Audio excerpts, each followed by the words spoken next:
তা আমারে প্রশ্ন করছে গোসাই কি আপনার ধর্মে আপনার ধর্ম ছেড়ে যারা যায় ইসলাম ধর্মে বর্ণনা করা আছে তারা বেহেশত নসিব পাবে, আর আপনার ধর্মে যদি অন্য ধর্মের থেকে কেউ আসে সে কি পাবে? আমি বলছি সে বিষ কচু পাবে না। কথাটা শুনবেন, সে বিষ কচু পাবে না। বাবা তোমার ধর্মে পায় ভালো কথা, কিন্তু আমার ধর্মে বিষ কচু পাবে না। তো বলছি কেমন কথা? আমি বলছি হ্যাঁ, তোমার কাছে প্রশ্ন রইল, ইসলাম ধর্মেও বলা ভালো, নবী নিজে বললেন মায়ের পায়ের নিচে সন্তানের, হ্যাঁ এটা আছে বলে আমিও নিজে দেখেছি, অনেক গাড়ি ঘোড়ায়ও লেখা আছে।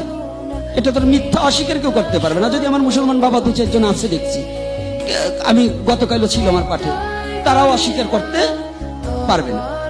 তাহলে যে সন্তান নবী নিজে বললেন, আমার দিনের নবী মুহাম্মদ সাল্লাল্লাহু আলাইহি সাল্লাম, তাকে আমি শ্রদ্ধা জানাই। যে নবী বললেন আখেরি পয়গম্বর, যে নবী না আসলেই 18 মাখলুকাতের নাকি তাদের ভাষায় বলছে, আমার ভাষায় নয়, তাদের ভাষায় বলছে যে ইসলাম ধর্মের অন্য কোনো কান্ডারি ছিল না এবং তরাইতে পারতে না, তিনি নাকি এই যুগের এই শেষ জামানার কান্ডারি। এর পায়ের নিচে সন্তানের ভেষ। আমাদের সনাতন ধর্মেও বললেন মা বাবার পুজো করতে পারে ভক্তির সহিত যে সন্তান, তার কোনো দেবতার পুজো করা লাগে না। কিন্তু সনাতন ধর্মে বলে নাই, আবার কিছু মূর্খের দল আছে কয় তার কোনো বদন সাধন কিচ্ছু লাগে না, ওটা হলো মহামূর্খের দল। ও বোঝে নাই কিছু ছাতাও, তারে ও কি বলবে? সনাতন ধর্মে বলছে পিতা মাতার পুজো যদি ভক্তির সহিত কেউ করে, তার দেবতার পুজো করতে হয় না, এই কালী দুর্গা সরস্বতী এগুলো করতে হয় না, লাগে না। কিন্তু ঈশ্বর ভজন করতে হবে না, ভগবানের ভজন করতে হবে না, এটা কিন্তু কোন শাস্ত্রে বলেনি। প্রথম ভগবানের ভজন, দ্বিতীয়তে মা বাবা। কথাটা কি বোঝা গেছে? আমাদের সমাজে ছেলে পেলে গুরুদেবের, বৌমারা গুরুদেবের পাও দিয়ে জল খায়, স্বামীর পাও দিয়ে খায় না, শ্বশুর শাশুড়ি পাও দিয়ে খায় না, মা বাবার পাও দিয়ে খায় না, ছেলেরা আছে। আবার গুরুদেব আসলে পরে এই পর্যন্ত কেদা থাকলো দোয়াই দেয়, আর নিজের বাবা ওই একটু ঘরে পড়ে রয়েছে, পায়খানা মাইকি রয়েছে কাপড়ে, তাও দোয়ার লোক নাই, আছে না? এটা সনাতন ধর্মের ধর্ম না, হ্যাঁ এটা কুলাঙ্গারদের কথা। তো এইবার আমি জিজ্ঞাসা করছি, যে সন্তান মা বাবাকে ত্যাগ করে যায় সে কেমন সন্তান? তাহলে তার বেস্তই তো নাই। সন্তানের বেশ যদি মা বাবার পায়ের নিচে হয়, এটা যদি দয়ালু নবী বলে থাকে, যে সন্তান তার মা বাবাকে পরিত্যাগ করে যেতে পারে, তার আবার ব্যস্ত কিসের কপালে জোটে?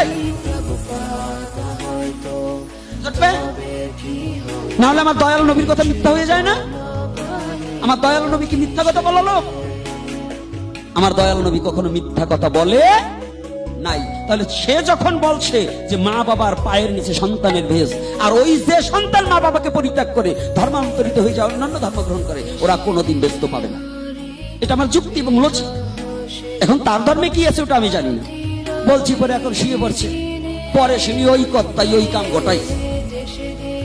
আমি বলে আগে জানলো ওই কর্তার সাথে কোনো কথা বলতাম না। আমি, আমার কাছে অনেক মুসলমান ছেলে আসে, আমি বলি বাবা তুমি নামাজ পড়ো, তোমার ধর্মে যা আছে সেটা তুমি করো, এটাই বৈধ।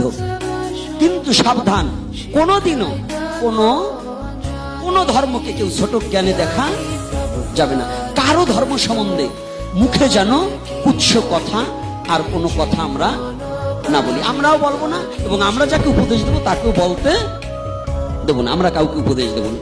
এটা আমি সর্বধর্মের কাছে আমি ক্ষমা প্রার্থী, যে আমি কোনো ধর্মকে ছোট মনে করি না। কারণ ঈশ্বর যদি ছোট মনে করতেন তাহলে ওই ধর্মটাকে তাদেরকে সৃষ্টি করতেন না।